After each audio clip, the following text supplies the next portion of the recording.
Je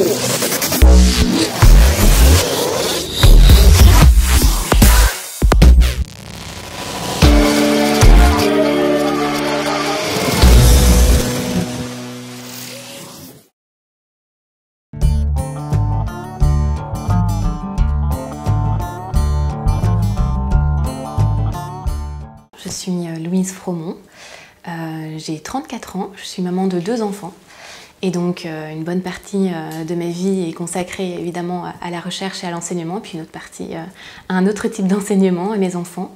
Je fais beaucoup de photographie aussi, j'aime beaucoup ça, et du vélo. Donc moi j'ai commencé le droit à l'université de Mons, dans le bachelier en droit qui venait d'être créé depuis quelques années. Et à l'issue de mon bachelier, j'ai enchaîné avec un master en droit public et international à l'ULB.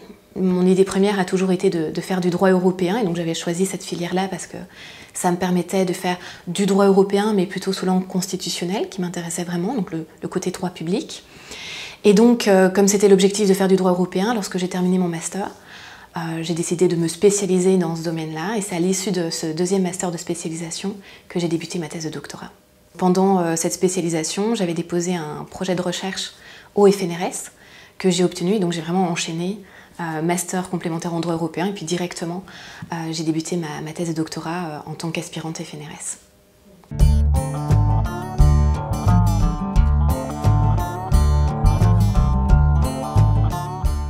Le droit européen, je ne crois pas qu'il y ait de raison particulière.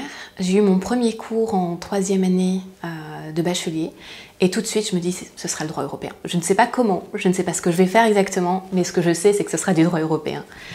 Voilà, donc j'avais pas du tout l'idée d'être un jour chercheuse ou académique, peut-être avocate, peut-être autre chose, peut-être dans les institutions, mais en tout cas ce premier cours ça a été vraiment un coup de foudre en fait. Je me suis vraiment complètement retrouvée à la fois dans le projet européen, donc vraiment d'un point de vue valeurs, idéaux, je me suis dit c'est quelque chose que j'ai aussi envie de porter en tant que juriste. Et j'ai aussi aimé la technicité du droit européen, qui est un droit très particulier, sa manière de s'implémenter au niveau national.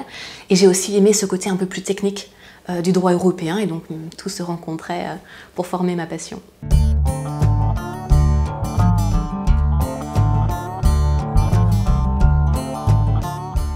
Alors ma thèse a porté sur la gouvernance économique européenne, donc c'est le pilier économique de l'Union économique et monétaire. Et moi j'ai débuté ma thèse au moment de la crise des dettes souveraines approximativement, donc grosso modo elle a duré de 2010 à 2013-2015. Et donc j'ai travaillé vraiment sur la réforme qui a été mise en place par l'Union européenne pour essayer de répondre à cette crise des dettes souveraines. Et j'avais 2 objectifs. Le premier objectif était de comprendre comment cette réforme de la gouvernance économique avait transformé, impacté l'ordre constitutionnel européen. Par exemple, je me suis intéressée à la question des compétences, à la fois verticalement mais aussi horizontalement, à la question du principe d'égalité entre États, comment les États étaient eux-mêmes envisagés par l'Union européenne d'un point de vue économique. Et puis, une fois ce premier constat posé, quels ont été les impacts sur l'ordre constitutionnel européen, je me suis intéressée sur, un petit peu en tiroir, mais ok, ce nouvel ordre constitutionnel européen, qu'est-ce qu'il implique maintenant pour le citoyen ? Quelles sont les conséquences concrètes dans la vie de tous les jours pour un citoyen européen qui est confronté à ce cadre-là, et en particulier à toutes les mesures de politique économique qui ont été adoptées, les mesures d'austérité, de dévaluation interne, etc. Et donc là, je me suis intéressée à la fois au volet droits fondamentaux, et en particulier les droits sociaux, mais aussi au volet démocratique. Évidemment, quel avait été l'impact sur la prise de décision, et en particulier sur l'implication des parlements, que ce soit du Parlement européen ou des parlements nationaux, dans les programmes de politique économique qui ont été mis en place à l'époque pour venir en aide aux États en difficulté.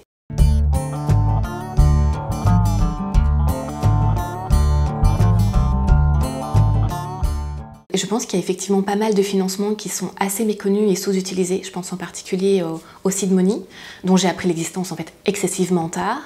Et même maintenant, en discutant encore avec des chercheurs qui disent voilà, j'ai un peu une année un peu tampon, je ne sais pas quoi faire, qui n'ont pas connaissance. Donc voilà, je crois que déjà il y a peut-être un manque de diffusion ou de partage d'informations.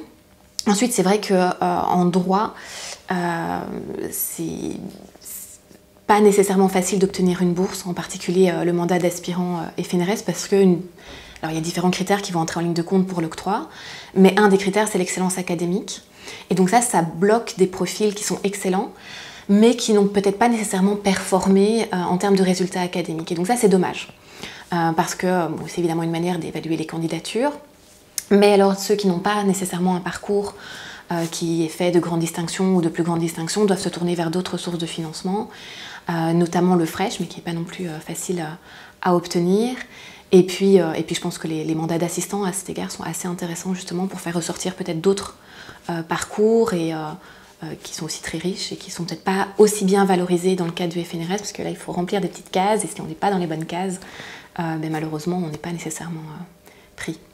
Mais il faut effectivement avoir un dialogue assez étroit avec les différents professeurs qui sont eux les plus aptes à indiquer quelles sources de financement sont disponibles, lesquelles offrent les meilleures chances de succès, ce qu'il faut privilégier, le type de projet éventuellement à présenter, comment les orienter, etc.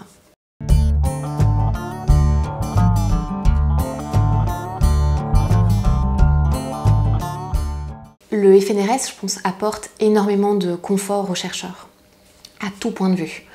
Donc c'est un mandat qu'on a, qui nous appartient.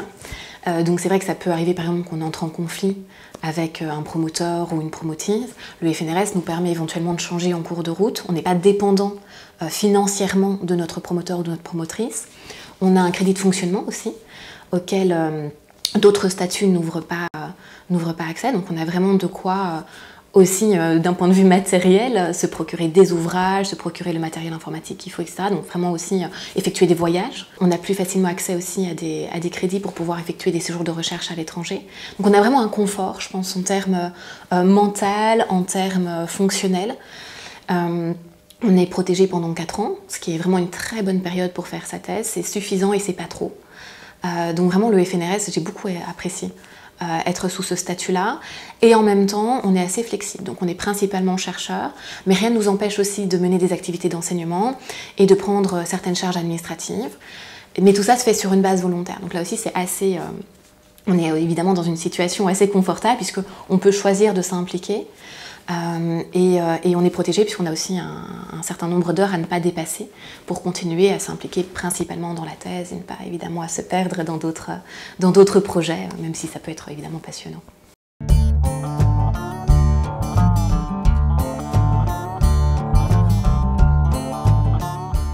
Pendant toute ma thèse de doctorat, mais encore aujourd'hui en postdoc, je suis intégrée dans 2 centres, qui est le Centre Perelman de philosophie du droit et le Centre de droit européen. Je suis aussi associée à l'Institut d'études européennes. Ça s'est assez imposé naturellement par leur objet d'étude. Et à la fois le Centre de droit européen sur la question de la gouvernance économique européenne me permettait d'être intégrée dans une équipe dont le droit de l'Union européenne était vraiment le principal axe de recherche, avec des chercheurs qui travaillaient sur des questions liées notamment aux droits fondamentaux, puisqu'il y avait cet aspect-là, et en particulier droits sociaux qui étaient intégrés dans ma thèse, et puis tout le bagage aussi de constitutionnalistes qui étaient et qui sont toujours au Centre de droit européen. Il y avait Emmanuel Bribosia, Marianne Denis notamment, qui ont beaucoup participé à nourrir mes réflexions.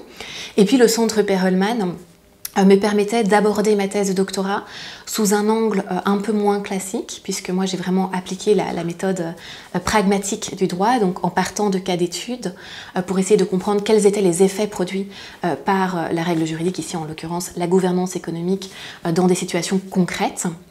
Donc ça, c'est vraiment une philosophie qui est appliquée au sein du Centre Perelman et qui a l'habitude de travailler sur ces objets juridiques qui n'entrent pas nécessairement dans des cases. C'est-à-dire que, par exemple, la gouvernance économique, on a pas mal d'objets qui sont un peu des indicateurs, des recommandations, qui à la fois sont considérés comme n'étant pas des objets traditionnels et pas nécessairement contraignants, mais qui néanmoins vont produire toute une série d'effets juridiques très concrets pour le citoyen européen. Et donc ça me permettait d'avoir ce double regard sur mon objet d'étude et d'être confrontée à des méthodes de recherche aussi et des perspectives différentes.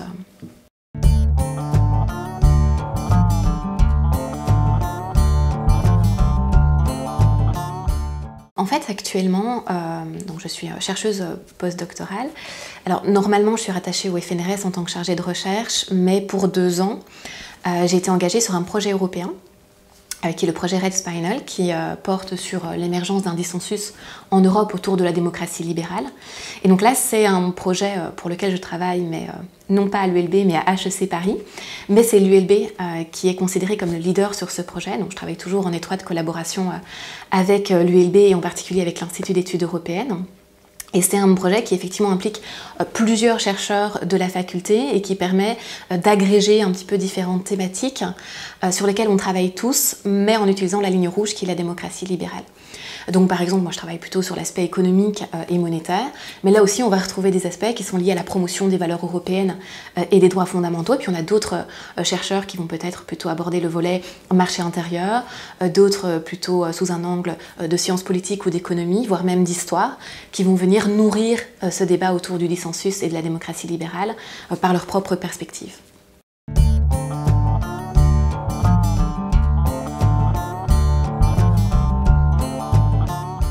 Cette interdisciplinarité, elle nous permet d'avoir un œil nouveau sur notre objet d'étude et de venir la nourrir d'une autre perspective. Donc par exemple, dans mon cas, je vais travailler sur l'utilisation d'outils économiques et budgétaires pour protéger les valeurs européennes. Alors on a beaucoup parlé par exemple de la conditionnalité des financements européens, donc le fait que l'Union dise à ses États membres « si vous voulez bénéficier des financements européens, vous allez devoir respecter les valeurs de la démocratie libérale ». La question par exemple qu'un juriste va se poser est celle de savoir, par exemple, est-ce qu'il y a une base légale pour pouvoir établir cette conditionnalité budgétaire? Est-ce qu'elle va être efficace pour amener certains États membres à respecter par exemple les droits fondamentaux et en particulier les droits des minorités, qui sont en règle générale les premiers qui sont mis sous tension dans les régimes qui ne respectent pas les valeurs de la démocratie libérale.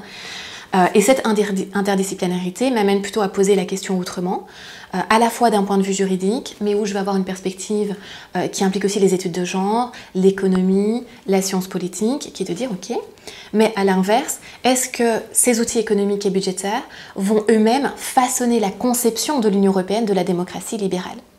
Un exemple, si je prends la politique en matière d'égalité hommes-femmes, aujourd'hui on sait qu'il y a un certain nombre d'États, bon d'abord on sait que cette égalité n'est pas atteinte, mais on sait qu'il y a un certain nombre d'États qui opèrent des retours en arrière qui sont quand même assez impressionnants. Donc l'Union veut essayer d'amener ces États à respecter davantage, ou en tout cas à mener toute une série de politiques pour amener davantage d'égalité hommes-femmes, mais elle le fait via des outils économiques et budgétaires. Donc ce qui fait qu'on ne va percevoir la question de l'égalité que sous l'angle de la croissance et de la productivité. Donc c'est un pan évidemment de la réalité, mais ça signifie qu'il y a un tout autre pan qui ne va pas être pris en compte. Par exemple, la question du travail domestique, qui est effectué toujours principalement par les femmes et qui n'est pas du tout pris en compte. Alors on pourrait se dire, c'est pas grave, il y a au moins un aspect qui va être abordé, c'est vrai, mais d'un autre côté, ça va changer notre propre conception de l'égalité homme-femme et ça va influencer les mesures de politique qu'on va concrètement mettre en œuvre pour atteindre cette égalité. Ce qui fait qu'aujourd'hui, si on regarde l'Union européenne, elle va principalement préconiser des politiques d'égalité dans le domaine de l'éducation et dans le domaine du travail.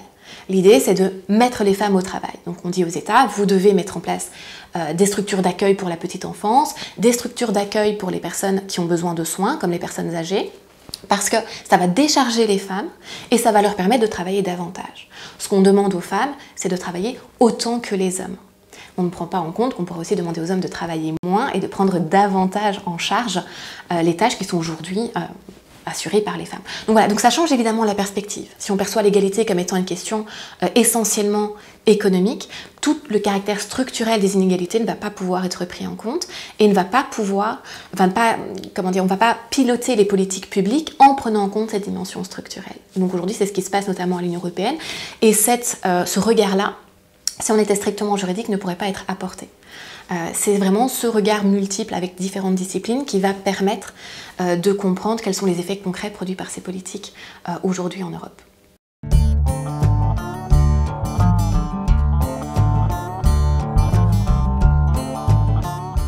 Alors je pense que ça va être un trait très commun à tous les chercheurs, mais ce qui m'anime le plus, c'est à la fois ce double pilier enseignement et recherche. Ça, je trouve que c'est vraiment le plus passionnant. La recherche, ça permet vraiment de continuellement apprendre, de s'intéresser à de nouveaux sujets, de s'ouvrir. Vraiment, c'est une richesse intérieure qui est très très importante.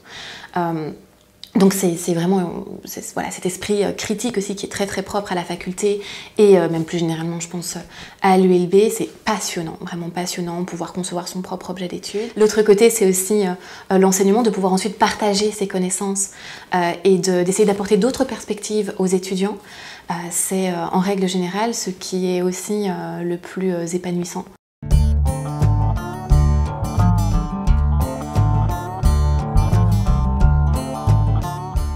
Donc c'est vrai que le métier de chercheur est assez exigeant, notamment en début de carrière. Ça demande énormément d'implication. D'un autre côté, c'est aussi un métier qui est très flexible.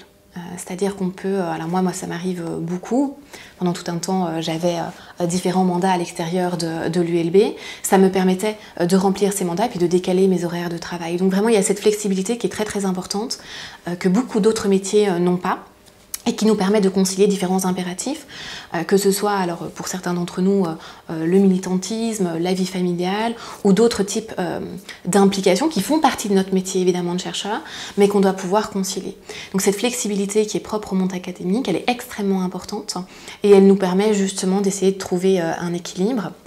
Je pense aussi ce qu'on apprend avec le temps, c'est de mettre un certain nombre de barrières pour aussi se protéger, parce que comme c'est souvent un métier qu'on exerce par passion, on a parfois tendance à ne pas assez séparer la sphère professionnelle de la sphère privée. Ça, c'est quelque chose qu'on apprend avec le temps à mettre en place, voilà, de petits mécanismes, comme ne pas consulter ses mails pendant certaines périodes, qui permettent aussi de nous protéger et puis de nous consacrer, ne serait-ce que mentalement, à d'autres choses.